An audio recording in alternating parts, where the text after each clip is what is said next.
கொண்டிருக்கிற என் பேர் கோலம். நாகூர் நேரத்தில் வாழ்ந்து கொண்டிருந்தேன்.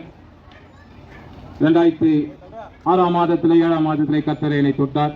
ஒரு பெரிய குடிகாரனாக நான் இருந்தேன். என்ன செய்கிறேன் என்று தெரியாது நான் குடித்துக் கொண்டு வாழ்ந்து கொண்டே இருக்கும் போது என்ன பேசுகிறேன் என்று கூட தெரியாது நான் குடிகாரனாக இருந்தேன், துர்மார்க்கனாக இருந்தேன். இயேசு என் வாழ்க்கையிலே வந்தார். இது போல சுசேஷம் சொல்லிக்கிட்டு வந்திருக்கும் போதுதான் இயேசு யார் என்று எனக்கு அறிவித்தார்கள்.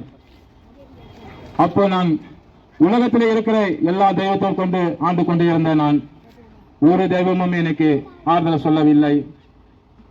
இப்படி சூசைத்தை சொல்லிக் கொண்டு வரும்போது தான் நான் யாரின் தங்கள் குடித்துக் கொண்டு தாறுமாறாக நின்று கொண்டிருக்கும் போது எனக்கு ஒரு சகோதரர் சொன்னார், இயேசு பத்தி தெரியுமா அவனுக்கு? என்ன இயேசு யாருன்னு எனக்கு தெரியாது, என் தெய்வம் தான் பெருசு என்று நான் வாழ்ந்து கொண்டிருக்கும் போது அப்பதான் உலக ரட்சகர் இயேசு யார் என்று எனக்கு சொன்னார். ஒருத்தர் இருக்கிறார், அவர் தான் இயேசு, அவர் தான் உன்னை